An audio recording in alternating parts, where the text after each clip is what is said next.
maybe the best NBA trainer in the absolute business, would like to train Caitlin Clark this off-season. With a major story to a look like famed NBA trainer Chris Brickley has broken his silence about Caitlin Clark and potentially working with her to make a healthy. Caitlin Clark just made a move that has everyone in the WNBA talking, and honestly, her competition should be nervous. She was recently spotted training with Chris Brickley, who's nothing short of a legend. He's the NBA trainer responsible for keeping stars like LeBron James and Kevin Durant performing at elite levels well into their late 30s. After a season plagued by injuries, Clark is completely revamping her training routine in ways the WNBA hasn't really seen before. Her rivals should be on alert because she's clearly coming back stronger and different. But what do you think? Does working with a top-tier NBA trainer give her... This is what I like to hear. I'm all in. I'm all in on this move. I've been saying I want to see Caitlin Clark train with some new higher-level elite training. I want her to get the hell away from Indiana as far as training. I don't want her practicing with Stephanie White. I don't want her working with the Indiana Fever training staff, even though they're getting a new senior advisor and all that. I don't want none of that. I think there's a few things that Caitlin, if she add these few things to her bag, she's definitely unstoppable. Chris Brickley, legendary NBA trainer, working with the likes of Carmelo Anthony. When y'all saw Carmelo Anthony lose all that weight and get in shape, Hoodie Melo, he worked with Carmelo Anthony, Jimmy Butler, Donovan Mitchell, Trey Young. The news that Chris Brickley is interested in training Caitlin Clark this offseason should genuinely have WNBA players losing sleep. And for anyone who doesn't know who Brickley is, let me break it down for you. This guy isn't just good. He's one of the most respected private trainers in all of basketball. We're talking about someone who's truly among the best in the entire business. His client list reads like a Hall of Fame roster: LeBron James, Kevin Durant, Carmelo Anthony, just to name a few.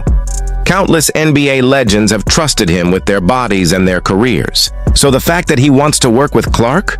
The implications are absolutely that specific team. Yeah. So yeah. You just called it. Sometimes some teams are like, no, they've got you need people to be with me a year for the first 3 years. This is happening with me and Caitlin Clark. So Caitlin Clark finished her rookie season. We've been talking for a few years, and you worked with Caitlin Clark. So we were going to work last summer, but I was gonna have to go to Indianapolis. And I respect it. Like when you're young on your team, you. Brickley recently appeared on a podcast where he spoke openly about wanting to train Caitlin Clark.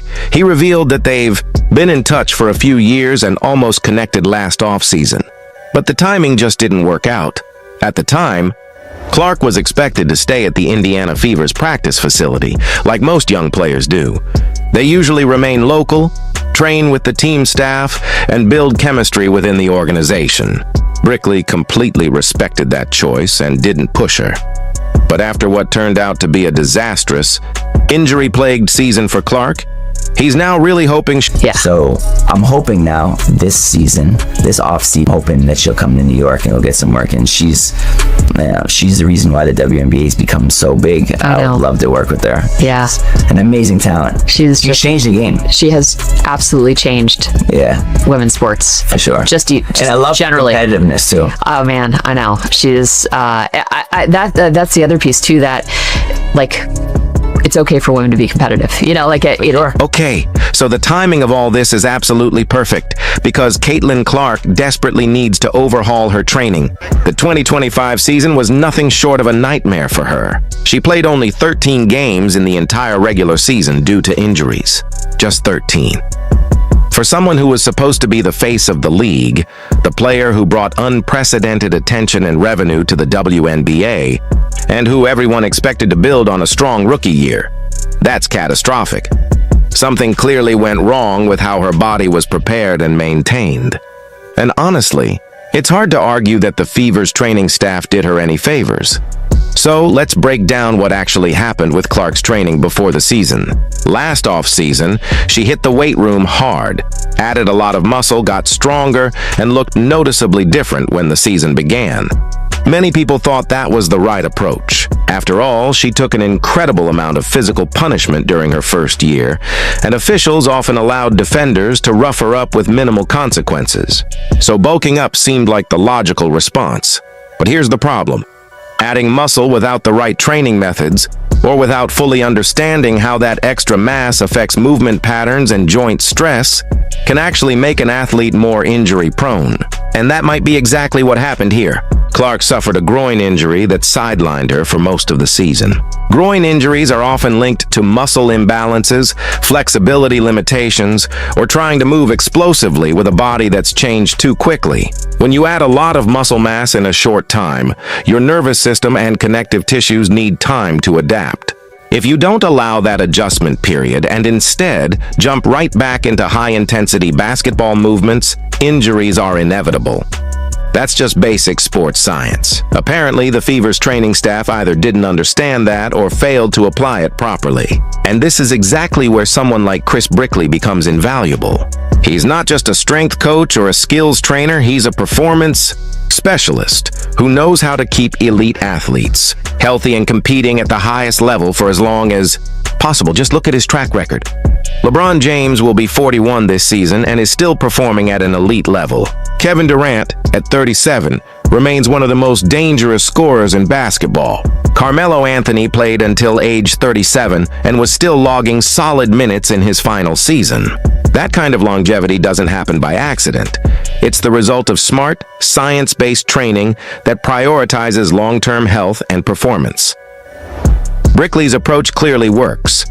His clients stay healthy and productive deep into their 30s, which is incredibly rare in professional basketball.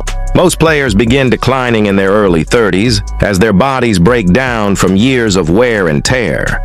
But Brickley's athletes seem to age in reverse. They stay stronger, healthier, and more effective even as their peers slow down or retire. If Clark can tap into that knowledge and methodology, she could extend her career by years and avoid the same injury issues that derailed her 2025 season. And here's the most telling part. The fact that Brickley is actively pursuing the chance to work with Clark says everything about how he views her. Potential. He doesn't need her name for credibility. His resume already speaks for itself. He's trained the biggest stars in the game. He's not chasing clout or attention. So when he goes on a podcast and says he'd love to work with Caitlin Clark, that she's changed the game and helped elevate the WNBA to new heights, that's genuine respect. Coming from someone who knows greatness when he sees it, Brickley recognizes that Clark is special, and he wants to be part of helping her reach her full potential. Some fans are apparently viewing this as a negative, which is honestly wild to me. Why would working with one of the best trainers in all of basketball be anything other than a massive positive? The only explanation I can think of is that some people either don't understand who Chris Brickley is or what he brings to the table, or they're so invested in defending the Fever organization that they can't admit the team's training staff failed Clark this season, because let's be real, they absolutely did.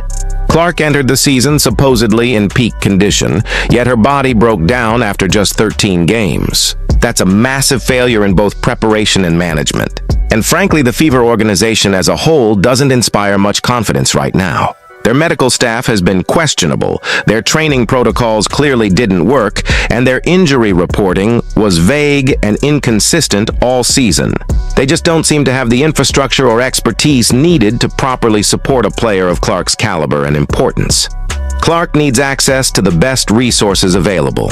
And if those resources aren't in Indianapolis, then she needs to go where they are. That might mean spending significant time in New York, working with Brickley during the off-season. What's also interesting from Brickley's podcast appearance is that he already trains Angel Reese. Some people might try to use that as a criticism, like, why would Clark work with her rival's trainer? But that's actually another point in Brickley's favor. Professional trainers often work with multiple athletes, even from competing teams. It's totally normal in sports. The fact that Reese trusts him with her training only proves how respected and effective he is. And let's be clear, Brickley can't perform miracles. He's an elite trainer, yes, but he can't turn players into something they're not. The results depend on each athlete's talent, work ethic, and how coachable they are. The difference between how Clark's season went and how it could have gone with better training is striking. She was supposed to build on a strong rookie year, elevate her game, and establish herself as the undisputed best player in the league. Instead, she spent most of the year rehabbing injuries and watching from the sidelines while her team struggled. That's not just disappointing for Clark, it's bad for the entire NBA. The league needs her healthy and playing because she's the main driver of fan interest, ticket sales, and viewership. Her absence hurt attendance, ratings, and even the league's overall competitiveness. Going forward, Clark needs to take full control of her career in ways she hasn't before.